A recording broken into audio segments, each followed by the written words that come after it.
नमस्कार, अंग express news में आपका स्वागत है। नमस्कार, मैं यशवंत कुमार। आज हमारी टीम आ पहुंची है ऐतिहासिक मंदार पर्वत के तलहटी में बसे पापहरणी मानसरोवर के समीप।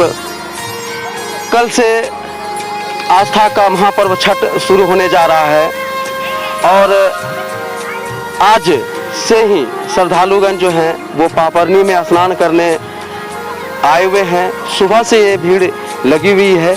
ऐसी मान्यताएं हैं कि इस सरोवर में जो स्नान करते हैं वो पुण्य के भागी बनते हैं।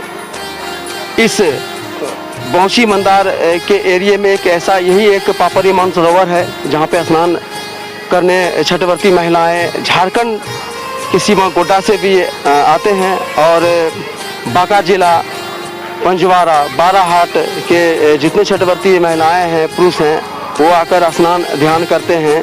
प्रशासन की तरफ से जो व्यवस्थाएं हैं वो बांस की बैरिकेडिंग कर दी गई है ताकि कोई भी श्रद्धालु जो है वो बांस के बाहर ना जाएं, क्योंकि पानी बहुत गहरा है, अत्यधिक है।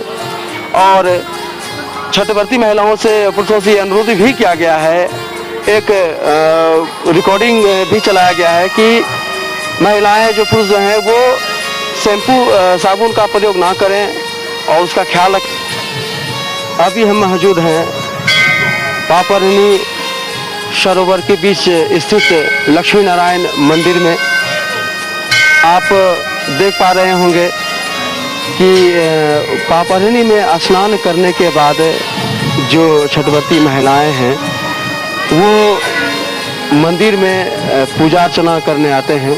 पूजा अर्चना के क्रम में प्रसाद भी चढ़ाते हैं। प्रसाद चढ़ाने के बाद जो है वो अपने अपने घर जाते हैं। आस्था का महापर्व छठ कल से शुरू होने जा रहा है और उस स्थिति में सुबह से ही यहाँ पे महिलाएं, पुरुष, बच्चे लगातार आ रहे हैं, स्नान करके जा रहे हैं। कल से नहाए खाए यानी कि कद्दू भात जो कहा जाता है जिसको, वो कल से शुरू है। अनवरत 4 दिनों तक ये महापर्व चलेगा। बिहार का सबसे बड़ा पर्व माना जाता है छठ पर्व को। हम आपको दिखा रहे हैं लक्ष्मी नारायण मंदिर जो पापहरणी के बीच में स्थित है। काफ़ी सुंदर है, दर्शनीय स्थान है।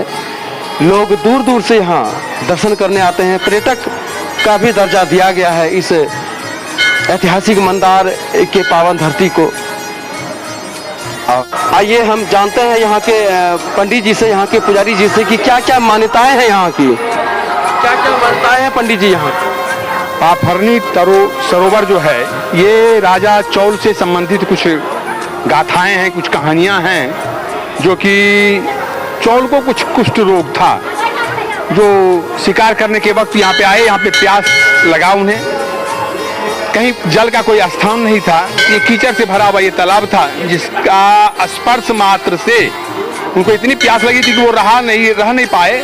उसी कीचड़ के जल को अपने हाथ में स्पर्श लिया और पीने की इच्छा से जैसे हाथ में स्पर्श हुआ तो वो उसका हाथ का जो रोग था वो खत्म हो गया। इस चमत्कार को देखते हुए उन्होंने इसका विशाल काया किया, मैंने विस्तार किया। ये स्थान की जो क्या कहते हैं प्रतिभा है और इसका जो मान्यता है, मंदरारम शिखरम दृष्टवा वा मधुसूदनम कामधेनुवा मुखम दृष्टवा पुनर्जन्म न विद्यते। ये तीनों की मोक्ष प्राप्ति होती है ये तिल संक्रांत में 14 जनवरी को, जहाँ पे कि भगवान मधुसूदन को इसी पापहरणी तालाब में स्नान कराया जाता है। और मंदार के शिखर का दर्शन, बगल में कामधेनु गाय है, ये तीनों का दर्शन मात्र करने से कहा जाता है शास्त्र में कि मोक्ष की प्राप्ति हो जाती है। ये मंदराचल पर्वत है। कहा गया ना मंदार क्षमा तीर्थो न च गंगा समानधि न च विष्णु परो देवो न अक्षर प्रणवात पर।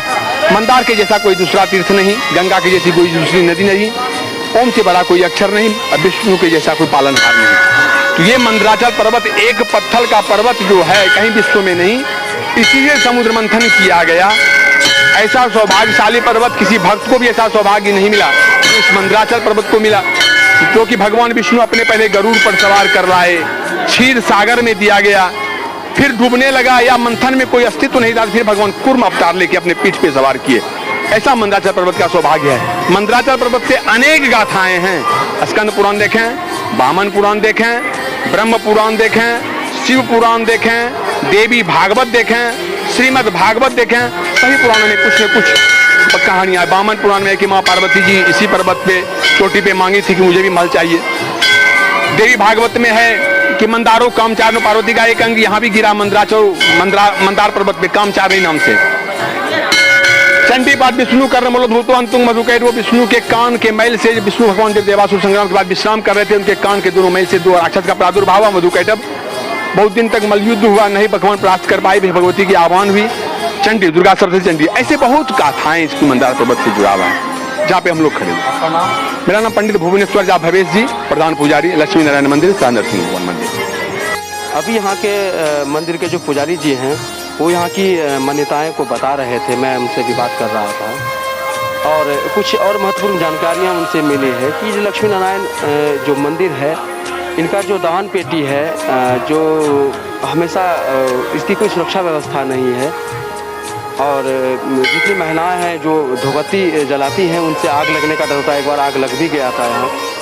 इस दृष्टिकोण से यहाँ के भक्तगण और यहाँ के पुरोहित ने कहा कि सुरक्षा व्यवस्था होनी चाहिए कर रहे थे। उन्होंने बताया कि ऐसी यहाँ की जो सुरक्षा व्यवस्था है वो बिल्कुल नहीं है। आप देख रहे होंगे पीछे कितनी गंदगी है और पूरा कल से जो है नहाय खाकर से छठ का पर्व शुरू होने जा रहा है, उसको लेकर के प्रशासन की जो व्यवस्था है आप देख रहे होंगे, सिर्फ बांस का एक ब्रैकेटिंग किया गया है।